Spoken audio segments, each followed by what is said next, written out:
joining us online today for episode 2 of the Health Explored webinar series. We're thrilled to have you join us. Throughout the series, we'll be delving into crucial aspects of health, offering insights to enhance your well-being, and our distinguished alumnus, Dr. Mike Wahl, will be our health guide and leading the discussion.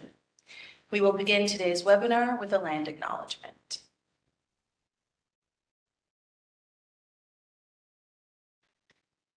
We acknowledge that the lands on which Memorial University campuses are situated are in the traditional territories of diverse Indigenous groups, and we acknowledge with respect the histories and cultures of the Beothuk, Mi'kmaq, Innu, and Inuit of this province.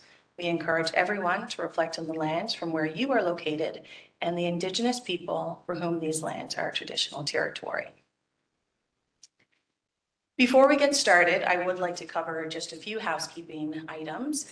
We are streaming live and this session is being recorded. A link to the recording will be shared after the webinar in a follow-up email. You will not be able to unmute your microphone or turn on your video for the duration of the webinar.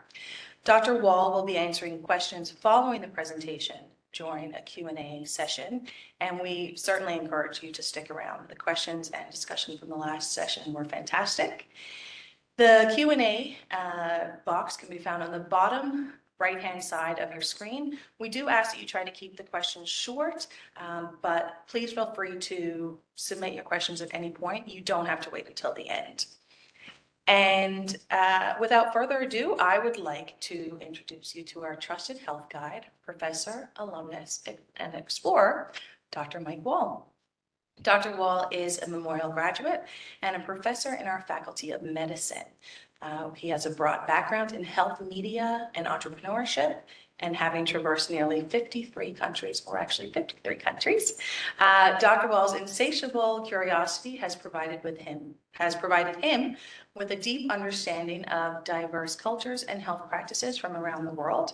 And you can watch full episodes of his show, Health Explored, Sunday nights on NTV. So without further delay, let's dive into the reason we're all here today. Hi, everybody, and welcome to today's talk. I'm Dr. Mike Wahl, and today we're going to talk about something that's not only important, but extremely relevant to each of us: mental health and the pursuit of mindfulness in our fast-paced modern society.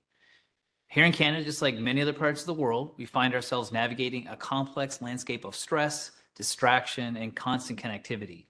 This environment often leaves us with little room for quiet reflection or a mental break. It makes mindfulness seem like a distant and elusive concept, and our daily lives can be saturated with demands and deadlines, and this can lead to a very real sense of disconnection from our own inner experience and needs. It's a perfect recipe to amplify mental health challenges, anxiety, and depression, and we especially see that in the youth of today and the growing number of individuals across our communities that are struggling with mental health. The importance of mindfulness, which is the art of being present and fully engaged with the moment, has never been more valuable to integrate into our lives. But even though we all know its benefits for our mental health, including reduced stress and increased emotional regulation, integrating mindful practices into our lives still remains challenging. This reflects the broader societal values that we're embracing in our communities. There's an overemphasis on productivity at the expense of personal well-being, a relentless bombardment of information and stimuli from digital devices, and a healthcare system that's trying to deal with the high number of patients that are seeking mental health supports. So I wanted to see if there was other routes to mindfulness and mental well-being that may place the emphasis more on us to help with the solution. Practices that require the individual to have effort and to prioritize their mental health and well-being. So we added a stop while making our documentary series to explore how other cultures integrate mindfulness and mental health practices into their daily lives. And this is what led me to India. It's a country that's respected for its spiritual and mindfulness traditions. And the lessons that I learned there, which I want to share with you today, not only offer a window into a different world, but also practical insights that can help inspire and inform your approach to mental health and mindfulness here at home. So we arrived in Delhi via New Zealand really late at night. And thanks to the assistance of the Indian Embassy in Canada, our passage through customs was really smooth. We came outside, the temperature was still over 30 degrees and it was stifling. It was fast paced, but we found our driver and we headed to the nearby Aero City. Now, the next morning, I woke up and I looked out the window to get my first real view of Delhi. The sun was rising over the hazy skyline, and traffic was already in full swing on the expressway, and the place was alive. This first day, we were set out to explore Old Delhi. We were going to leave the modern hotel-packed Aero City, which is a hub for tourists and business travelers, and make our way to the heart of the city in Delhi. So to reach it, we drove along the highway until it plunged into an underground tunnel. And this was like a divide between two worlds. On one side, we were leaving a city steeped in Western familiarity and conveniences, and the other, a place where life unfolds with an authentic intensity. We parked our vehicle and exited into the crowded streets. And I have to be honest, I struggled to absorb the scene because there was just so much going on. There were short buildings and dusty storefronts and a swarm of nameless faces squeezing in our personal space to nothing. We walked through the labyrinth of the streets, and Braden and James had their cameras in hand, and I was surprised it didn't hurt their neck because their attention was being drawn in every direction. The sensory overload was challenging. Food vendors prepared naan breads and curries, and spice traders bargained energetically, and tuk-tuks maneuvered through impossibly small spaces like expert pilots. It was a perpetual sea of activity and a way of life that was vastly different than the slow-paced rhythm of us in the West. But within the chaos, India had discovered its own order and peace of mind. And my goal was to try and understand this equilibrium that they've been able to achieve. But as I saw all this, I was reminded that we all want to live in the present moment and have a peace of mind. And that's why I went there, to understand how people achieve mindfulness and experience this firsthand. Now, India's religious landscape is intricate and diverse. With over 1.4 billion people, it's the most populated country in the whole world. So it's not surprising it's home to so many different religions. But one thing that's clear is the integration of spirituality into their daily life and that it's valued. It helps foster mindfulness, and this goes beyond a specific belief. I was lucky enough to visit several sites and see these different faiths in action, and even participate in some of their activities. Now, each experience revealed a distinct approach to spirituality and mindfulness, and observing these diverse backgrounds made me appreciate the different ways individuals pursue being in the present moment. So whatever practices we may engage in, there seems to be a fundamental, universal recognition that mindfulness enriches our own personal journeys. And even after a day, I was starting to see that.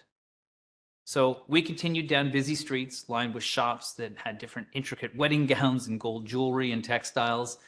And the brightly decorated windows wanted to draw us in, but we were pushed down through the lineup in a never-ending crowd. Eventually, we reached a large open space on the sidewalk where there was piles of grain. This was a community kitchen that prepared free meals to the less fortunate. Volunteers hustled about and they demonstrated caring and generosity. And regardless of status, religion, or background, everybody was welcome to partake in the free food. And this was an example of seva, which is selfless service in Indian philosophy. Now, our last visit of the day was called Humayun's tomb. This is an impressive structure that's the final resting place of a Mughal emperor, Humayun. It showcases the rich architectural heritage of the time, and it serves as a peaceful oasis in the heart of Delhi. And I remember walking through the main gates and through the gardens towards this massive dome structure, and it was beautiful. Inside the tomb, there were incredible marble lattice screens that allowed rays of sunlight to shine into the otherwise dark rooms. The guys set up their cameras on the north side of the terrace, and I leaned against the railing to take in the scene. I remember birds singing and darting across the sky and people walking around the temple. And like us, they sat down to watch the sun dip below the horizon. I remember how peaceful that moment was, especially after the excitement of the day. But after this was done, we reluctantly headed back to the hotel because the next day we had a flight up to the north of India. See, I wanted to have a deeper understanding of mindfulness after seeing Delhi and the busyness of the city. So we headed north to the high Himalayas in Kulu Manali. This was the part of our trip that took us from the external chaos of the urban life to the internal peace that this area was known for. It's called the Valley of the Gods, and it's full of spiritual sanctuaries that are resided throughout the entire mountain chain. Early in the morning, and I mean early, like 2 a.m. early, James, Braden, and I left for the airport. The airport security wasn't used to seeing the camera gear that the guys had in tow, and they put us through an intense scrutiny. Every cord, memory chip, and lens had to come out of the meticulously packed camera bags, and being really early in the morning, it tested everybody's patience. And it was a really ironic contrast to the mindfulness we were in pursuit of, but it was worth it, because the moment we stepped off the plane in Kulu Manali, we were greeted by the mountains. and the high Himalayas are incredible. The peaks tower above you, and they're unforgettable. The air was also clean and crisp, which was a welcome change from the big city. It was here in these ancient mountains that people have been studying mindfulness for millennia. Now waiting for us was a familiar face, Jesse Sterling, who's a close friend and a seasoned explorer of the spiritual landscape of Coolum Manali. Jesse's family had a long history in the area. They'd been coming there for over 40 years for yoga and meditation training. And he was our Western guide who helped offer us an entry point into local traditions and spiritual practices that we would have had trouble accessing without him. Now, Jesse's no slouch when it comes to mindfulness practices himself. He gave a TEDx talk on the subject, and he lives that approach even when he's in his big city home of Los Angeles. Now, Jesse had arranged a series of teachers for me in the region, ranging from the familiar to the unfamiliar. My first teacher was someone from home who was able to interpret the practices of the area in a way that would make sense to me. And her name was Bobby Pidell. Now, she's a Canadian yoga instructor from Calgary, and Bobby's transition from Canada to the quiet of the Indian Himalayas spoke volumes about her commitment to seeking deeper spiritual truth. She came here to study real yoga and its foundational philosophy for life. So she decided to put me through a special mindful experience that she does herself each and every day. It was still dark when I made our way to her house, which was built into the mountainside. So we headed up to the roof and found ourselves overlooking the entire Kulu Valley. The setting was unreal, and it was here that Bobby began to unravel the layers of yoga that extend well beyond the physical postures or asanas that dominate Western perceptions of yoga. Bobby explained how yoga in its truest form is an integrated system designed for the holistic well-being of the individual. It encompasses physical health, mental clarity, emotional balance, and spiritual growth. She emphasized that while the asanas, or the postures, are an important component, they serve primarily as a gateway for deeper levels of awareness and consciousness. So through the practice of these yoga postures, a person can achieve a state of physical health and vitality, and that's essential for advancing in the path of yoga. However, the physical practice is just the beginning. It's basically a preparation for the body to sit in meditation, and this is where the real mindfulness benefits lie. I remember the sun peeking over the mountains and warming up our little yoga area. My eyes were closed for some of the postures, but I could feel the sun warming my face. Bobby guided me through a series of asanas. With each posture, she encouraged me to focus not just on the physical exertion, but on the mindfulness of our actions, the awareness of my breath, and the sensations within my body. It was very different than the yoga I had done back home. She explained that these mindfulness practices cultivate a deep sense of presence and connection with the moment, which is the cornerstone of what yoga is. It's about harmonizing the body, the mind, and the spirit, and bringing them into alignment to experience a state of unity and peace. Bobby then transitioned the session towards meditation. I remember standing in silence with the backdrop of the Himalayas, and she encouraged me to observe my thoughts without attachment, to breathe with intention, and to cultivate an inner silence. She explained that this meditative practice is where the transformational power of yoga really lies. It's in this space of stillness that we can confront our true selves, beyond the distractions of the external world, and begin the journey towards self-realization. And what really resonated with me was how Bobby shared her personal anecdotes and how integrating principles of yoga into her daily life had led to major shifts in her perspective, her relationships, and her overall sense of fulfillment in her life. I think that sometimes we forget we all have different challenges, and hearing her story of reevaluating her entire life and prioritizing well-being really hit home. She said that yoga is a state of mind, not an action, and the goal is to live in that state of mindfulness each day. The next person Jesse had coordinated for me to meet with was Raj Kamal, a respected pranayama breathing expert. Raj met me in the garden of our hotel, and it was a perfect setting to focus on our breathing. The first thing he explained is that the breath is the bridge between the mind and the body. Pranayama is a component of yoga that focuses on the regulation of breathing through specific techniques and exercises. Raj explained that pranayama, which literally means extension of the prana or life force or breath, is not merely about breathing deeply, it's about mastering the breath to influence the mind and the body's energy. Now, he showed me a variety of breathing techniques and how each pranayama exercise serves a unique purpose, from energizing the body to calming the mind. These techniques alternate between things like nostril breathing, which was the first one I got to try, and then there was also deep diaphragmatic breathing, and there was throat rattling in breaths and head tilting relaxation. Raj was methodical, and he helped me to experience firsthand the effects of controlled breathing on our mental and physical state. He emphasized the significance of consistency and mindfulness in practicing these exercises and guided me to observe the subtle changes within my body and my mind as we engage with each breath. For me, I'm really familiar with the concept that breathing is autonomic. That means we don't have to think about it. But when it becomes something that's intentional, it really changes our mind and brings us into the moment. Raj also highlighted scientific aspects of pranayama, explaining how regulating the breath could improve respiratory efficiency, increased oxygen supply to the brain, and balancing the autonomic nervous system. And I really appreciated this fusion of ancient wisdom with modern science, and it offered a really interesting perspective on some of these ancient practices and how they're relevant and applicable in modern life. But most of all, Raj's teaching encouraged me to view breathing not just as an involuntary act, but an opportunity for introspection and grounding and connection with the present moment. My last stop in Kulu Manali was visiting a beautiful Buddhist temple. Here I met my new friend Sengi. He was a monk and teacher at the temple. Sengi welcomed us and educated me on the tenets of Buddhism and the intricate philosophy of karma. So in Buddhism, we have two act, good act or bad act. This is karma. So what is good act? Good act is no humiliate the other person, no humiliate or harm creatures. If you harm the other people or other creature, so this is your bad karma. Now, the concept of karma is that every action, thought, and intention sets forth a ripple in the universe, influencing our future and shaping the world around us. He emphasized the power of positive actions and the importance of living a life that avoids causing harm to others.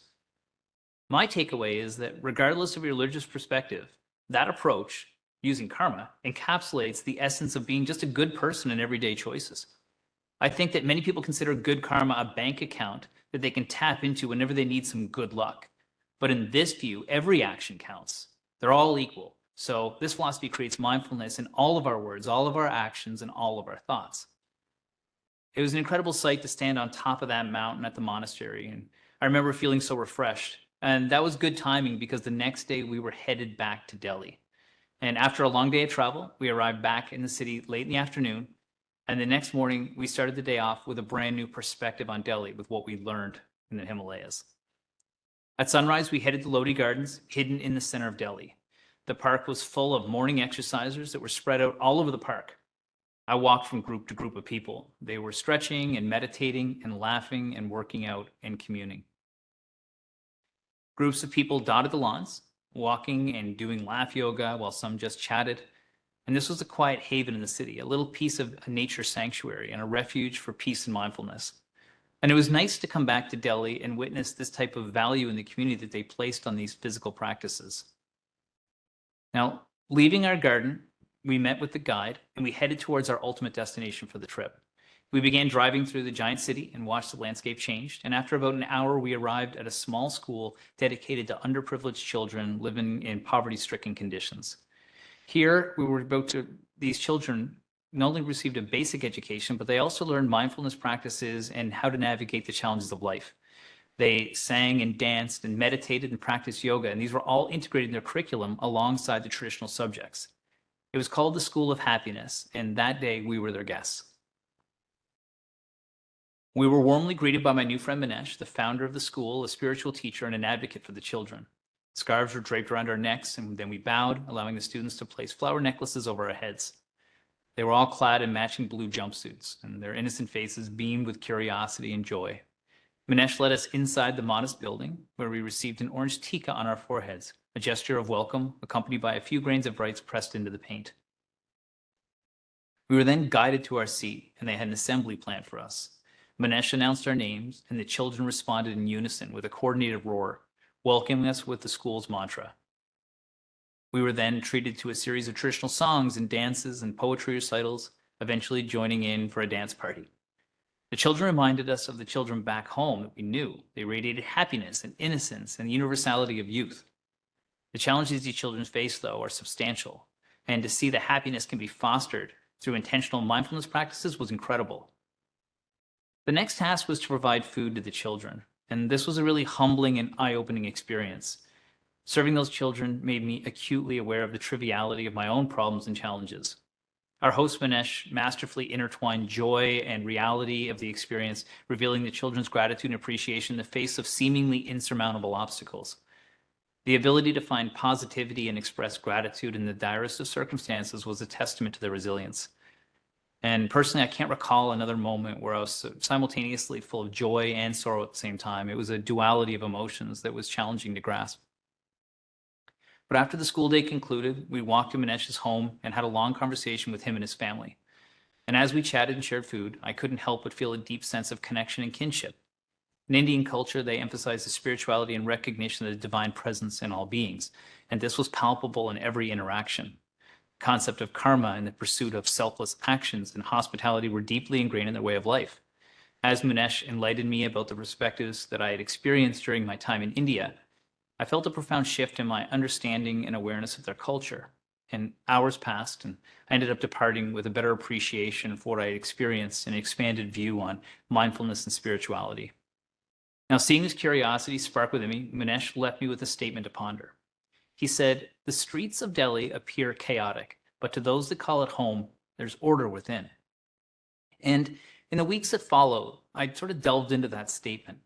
And it became clear to me that many of our assumptions about India's ancient mindfulness traditions have been distorted or selectively filtered through our Western lens. Yoga, for instance, is more than just an exercise. It encompasses a profound spiritual journey of self-discovery, connection, and balance. Mindfulness was woven into the fabric of India's spiritual traditions, enabling individuals to find harmony and inner peace, even in the bustling chaos of everyday life. So, even though the streets of Delhi may appear chaotic to outsiders, for the people that call it home, they discover their own order within, a reflection of their being.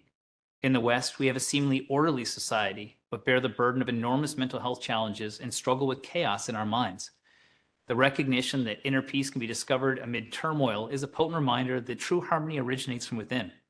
It's as though the trials and tribulations of our existence can lead to a profound beauty and the serenity that we can witness in our own life and can unveil them.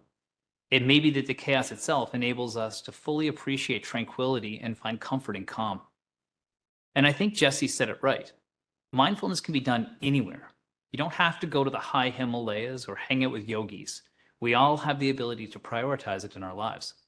You do not have to travel anywhere to enjoy meditation. Certainly it's helpful to come to somewhere so beautiful and exotic like Northern India can jumpstart your meditation practice. You can go to a yoga retreat and get in the rhythm. You're in a beautiful place around like-minded people. But really, never kid yourself that you need to travel anywhere to do this. The space that remains unborn, unchanging, undying, pure, free, forever, that's within all of us, wherever you are.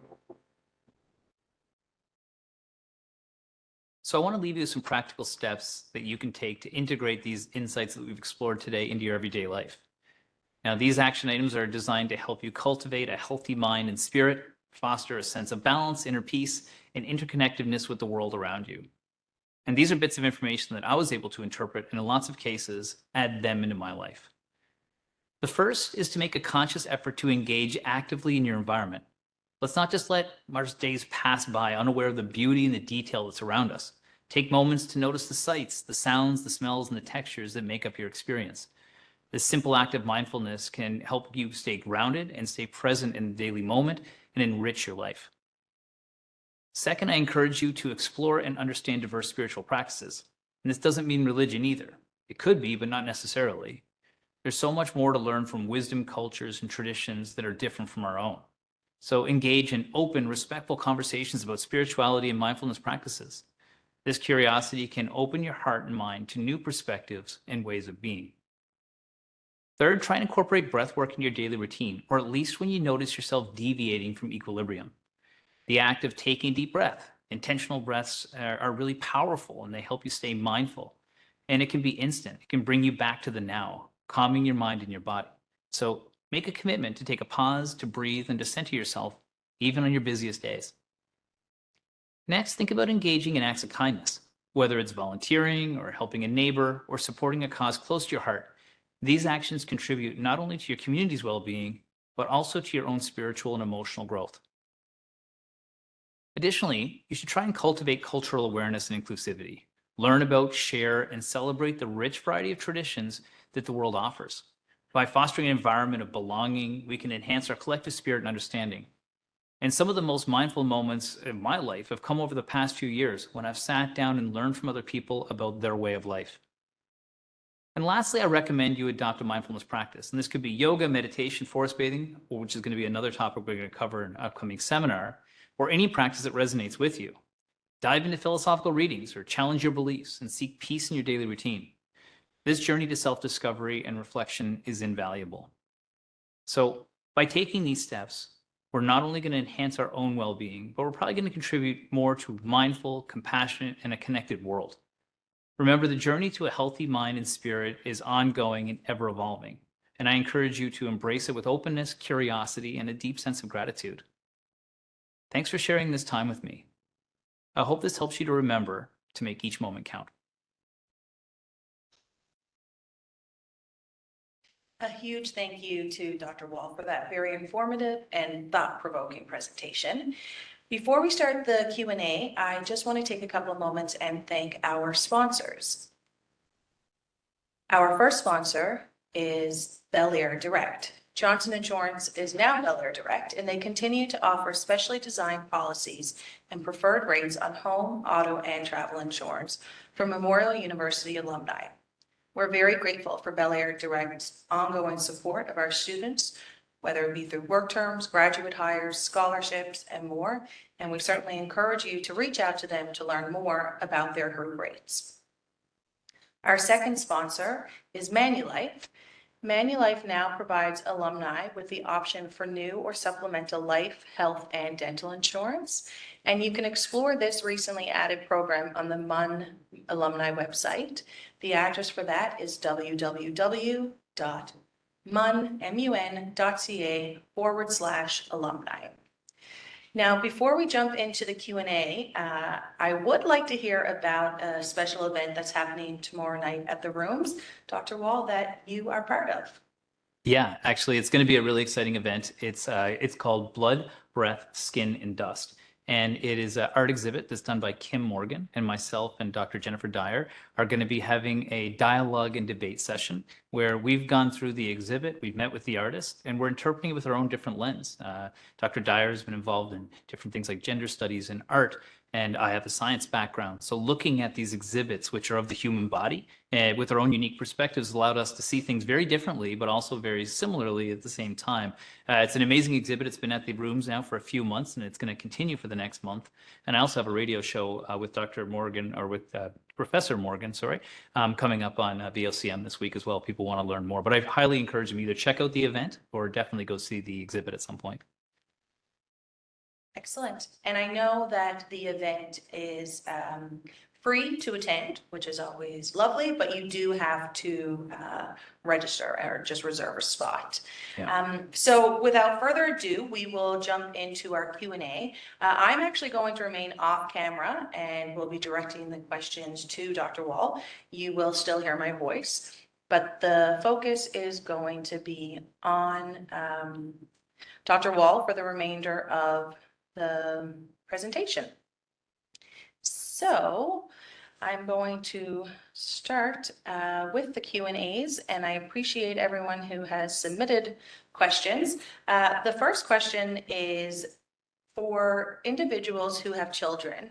You just recently came off of the having gone to the School of Happiness. I wondered if you could apply any sorts of advice or practical things that people could do that they could apply and incorporate into their children's lifestyles.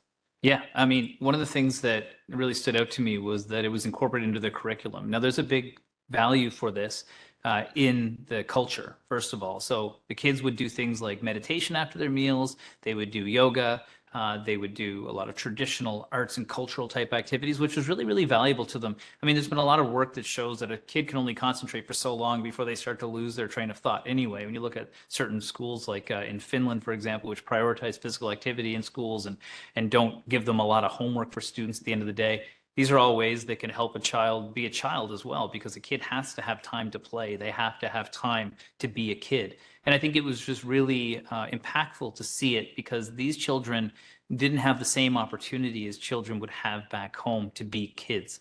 They had challenges. A lot of kids couldn't go to school. These kids were fortunate enough to go.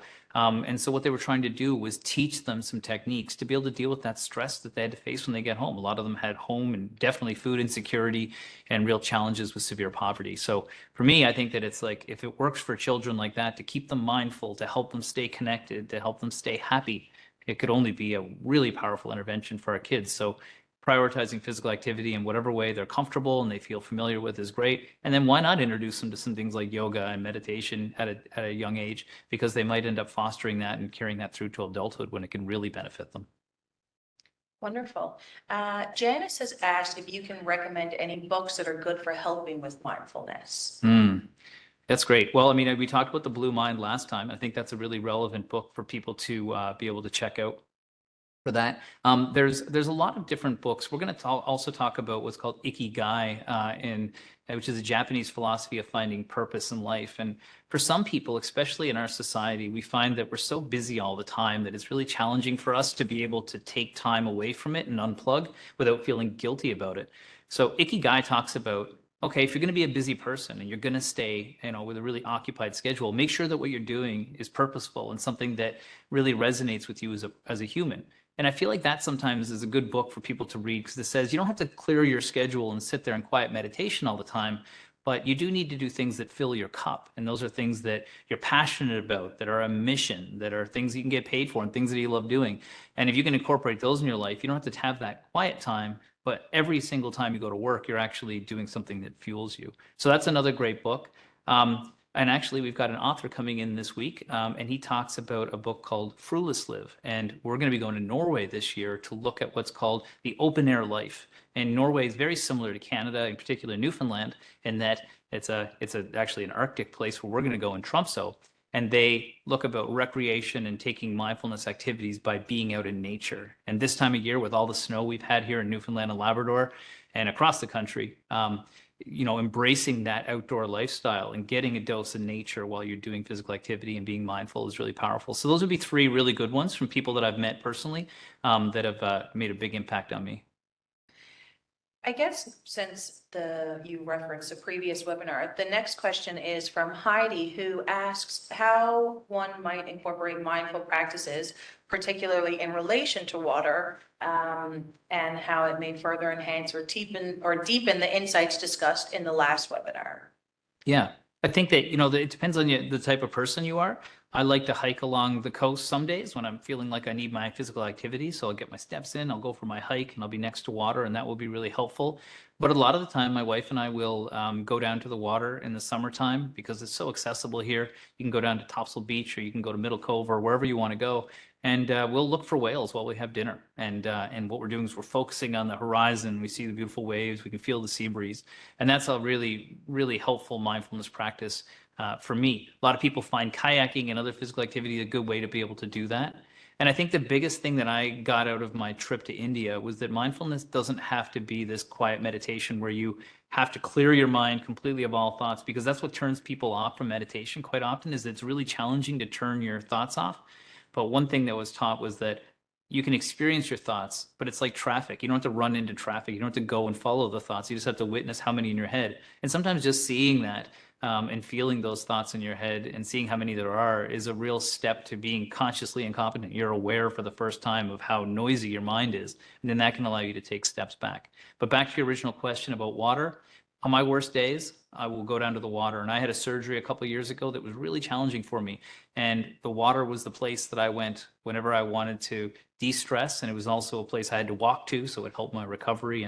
And for me, it's just a really reassuring place. And sometimes the beauty of it just forces your mind into mindfulness without having to be conscious about it. So perhaps you could quickly explain some of the breathing techniques that you learned, and that someone may wish to try to incorporate when they are practicing mindfulness or meditation. Yeah. And the first thing that Raj got me to do was just take really deep breaths to begin with, because again, breathing is autonomic, so we don't have to think about it. It just happens to us. But then when we start to think about it, it becomes conscious. And when it becomes conscious, you almost get short of breath at first, because you're like, wow, I never thought about breathing. And now I'm like, am I getting enough breath? So you start off with deep slow breaths. And then what he started to do was to focus on specifics. So he got me to like breathe in through one nose, one nostril, with a deep breath all the way in, and then switch fingers and then breathe out to the other nostril, and then breathe in through this nostril and then repeat. And we do that like 10 times on either side, and you get a ton of oxygen, and you actually feel a bit of a rush from it because you have way more oxygen than you would typically get. So that was the first thing he did. The second thing he did was he talked about people with like injuries, especially abdominal injuries, and he talked about diaphragmatic breathing. So what he got me to do was sit up straight, and when I breathe, I was able to contract my diaphragm when I breathe out and push myself right down and really flex my diaphragm on a deep level. And again, my surgery was an abdominal surgery, so I could actually feel some of that muscles that were a little bit dormant kicking in. So that was actually kind of sore afterwards, which was interesting. Another one he did, which he talked about increasing blood flow to the head, was he would take our head all the way back, take a deep breath at the top, and then breathe coming forward. But you had to be careful of this one because, you don't want to shift your blood pressure because we do have pressure sensors in the vasculature in our neck. So you go back, take a deep breath, and you may do 4 of these tops, and you breathe out, and that's going to help promote blood flow through your neck and up to your brain. So they were all different. But one thing that he really cautioned me on was like, number one, like any physical activity, you got to make sure you're in a good physical state to be able to do it because it can be challenging. And number two, you got to have guidance from somebody who knows what they're doing. Now, I'm sure that most yoga instructors here would have a really good understanding of some of these breathing techniques, or you could find some credited individuals or videos that would help guide you through it. But I'd always want to make sure that number one, you were medically cleared, and number two, you had expert guidance because I did notice a difference, and you could get lightheaded quite easily. It was quite powerful, actually. Thank you. Penelope said that she's a laughter yoga leader. And so she's asking what your mindfulness practice is, but perhaps you could also explain what laughter yoga is. Yeah. So laugh yoga, it's so funny how the world works in such mysterious ways because our first season of our show, a good friend of mine, Sean Majumder, who's a comedian and hilarious, and this hour is 22 minutes. He's a good friend of mine. He asked us to go and we were doing an episode on how laughter is good for our brain. So the first thing is when you laugh, your brain lights up, your motor centers light up, your cognitive centers light up because you got to be able to like process the joke or what you're laughing about. And then also the visual and the auditory aspects of our brain all light up. So basically it's brain exercise. The more we laugh, the better it is. In Newfoundland and Labrador, we're good for that. So that's a great thing. It's really good for our health. So what he did was he took me out to his cabin and we went out on the rocks and we did laugh yoga. And at first I'd never heard of laugh yoga. And I was like, are you for real? And we started doing these yoga postures. And at the top of them, you'd laugh as hard as you possibly can and go all the way down. He would get mad at me if I wasn't laughing hard enough. And we went through this whole thing. And when I finished, I couldn't stop laughing and smiling. Of course, he's hilarious as a human being. But when we went to Lodi Gardens, there was laugh yoga happening everywhere. And we did it with the children as well from the School of Happiness. And what you do is you do a variety of different poses, like maybe like a sun salutation, I think it's called, where you're standing in front, or a tree pose, and you lift your arms up and you laugh intentionally as hard as you possibly can while you're doing these postures. And it's wildly relaxing. It triggers your brain to be happy, of course, and you're also getting the benefit of yoga at the same time. So when you go around this park, people were laughing everywhere. It's something I'd never seen. And to be experiencing it in Burlington, Newfoundland, and then be in central Delhi watching laugh yoga and participating so it's very legit. It's practice. It's probably the most common exercise we saw in Lodi Gardens. And it feels really, really good. So if you've got a chance to try it, definitely recommend giving it a shot. I loved it. Well, thanks. I actually didn't know what it was. Yeah. So I may have added that part to the question for my own curiosity. Has said that James Nestor in his book Breath touches on how popular medicine has ignored the benefits of breath training to help with common respiratory problems. Have you had the opportunity to read his research? If so, do you have any thoughts on this? I have not, but I can speak to one thing, and that's what we teach in class all the time to the students. We talk about the fight or flight response, or the sympathetic nervous system. And when we get in a heightened state of stress, our breathing rate will increase, our heart rate increases, our blood flow increases to our fingertips and our skin to help cool us off. We start to sweat. A whole bunch of things happen within our body automatically because we're in a fight or flight response. So our breathing increases, all these different things. Our lungs dilate, our muscles, blood vessels dilate to get blood to active tissues because we think we're about to run away from something. And when we breathe and then we calm our breath down, and our breath wants to go fast because I think we're in a stress response, but then we calm it down and we slow it down. What we can do is we can counteract that sympathetic nervous system response, what's called a parasympathetic nervous system response. So it's rest and digest, not fight or flight.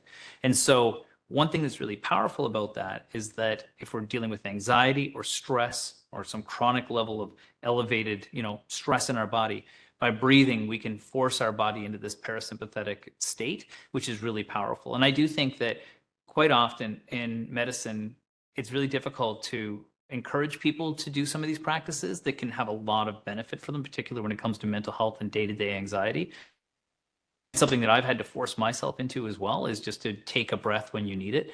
So from that standpoint, yes, breath is very powerful at being able to calm our bodies. How it can work with chronic respiratory issues, I'm not sure. I'm assuming that it probably strengthens our body just like it would any muscle when we participate in these things, because I know when I work with Raj, I could feel the difference in my body and it was taxing to do this breath work. So I'm sure that there's therapeutic benefits, but I haven't read it, but I will. We've had the question, and this will be interesting, especially as you're a faculty member with the Faculty of Medicine.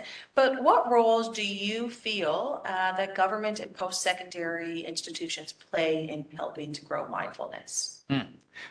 Well, I think that something said about mindfulness is that it means something different to every person. And one of the things that I think that the university is really good at, and I'm associated with the Learner Wellbeing Center School, and that is that understanding that everybody faces different challenges when it comes to mental health and mindfulness. The exam time can be really stressful for a lot of students, whether it be their first year in university or their final exam before they graduate with their bachelor's degree, or being a medical student facing the pressures of becoming a physician. Stress manifests in all different ways. And I think that the university is really doing a good job at recognizing this and trying to provide supports for students. And some of these supports don't have to be the traditional supports you've seen before, not just having access to mental health or a medical clinic, but doing things that engage them in sense of community. So we do a lot of things at the medical school, like the Hills for Humanity, where people hike for a full month and they go up and down the hill. And I talked about this last time, but I think it's a really great exercise where it builds community within the students, it's physical activity, it gets them close to water, it gets them out in nature. But I think that there's a big role for the university to continue to have these initiatives. And a lot of these initiatives are also advocated and led by students, which I think is really, really important because they know what they need best. They just need access to the tools.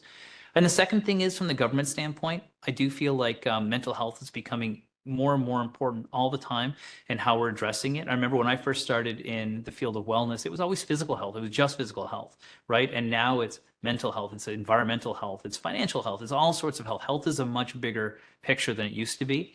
So I do feel like mental health is being incorporated more into our healthcare system. And you can see that with the prioritization of the new mental health care facility that we have being built at the Health Sciences Center. But I do think that it comes down to a couple things. Number one, you can't help somebody unless they see the need for it themselves. So I also think that we have a responsibility as a population to identify that we have a need in ourselves, that although we may not be mentally sick at that point or having a challenge, we may need a bit of encouragement, a bit of help to adopt some of these practices. And so we have to stop waiting until it's a really bad point or till we're already sick before we start to seek these and start to incorporate them ourselves into our communities, into our daily lives. And I think that's something, if we all did that, then that would help the burden system an awful lot too. In the video, you had mentioned that it was your connection with your friend Jesse Sterling, who was able to provide you and your team some incredible experiences. Dr. Small is wondering if you would share how your relationship with Jesse Sterling developed. Yeah. So, ironically, Jesse is from NTV, who is the broadcaster for our television show. And I met Jesse almost 20 years ago when I did our first television show, which was actually like a health makeover show. And I remember we had 4 contestants that came on that were in different states of health, and we ended up improving their health. And it was actually really good because they all became very healthy individuals afterwards, which was great. And that's how I met them. And when I got involved with that. The health conversation came up, and me and Jesse realized we were really aligned in a lot of different views around mindfulness practices and what wellness was in general. And then he gave a TEDx talk, and I gave one the following year. He did one on mindfulness and meditation, and the following year I did one on what health really is. And we're on a continuum of health, and it incorporates all these different variables. And so we've always remained good friends. And of course, NTV, being one of the last privately owned broadcasters in the country, allows us to create programming like this that's really directed at Newfoundland and Labrador audiences, but can have a global appeal. And so we've always maintained a close relationship. We've been very lucky. But his family's been going there for 4 decades. And he basically spent a lot of his childhood in that region, which was really interesting. So he had a really good insider track. Excellent.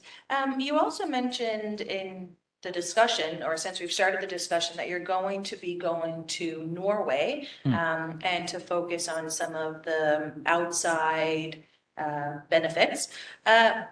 I guess perhaps you are a supporter of the proposed Nordic spa that is trying to set up here.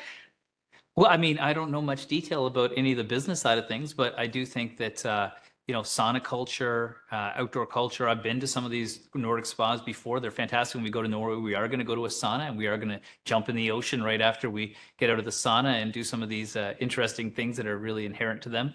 I think that those types of activities, they blend really well with our community and the fact that we are a cold climate, and having a bit of warmth and cold and embracing, what we have for nature is a really good thing. I have a sauna myself, so I'm a big believer in that philosophy. So yeah, I mean, I don't know any details about it, but I've been to them before, and they seem great. And we're going to go to one when we go to Norway. So hey, that's anything that brings wellness to the community is good for me.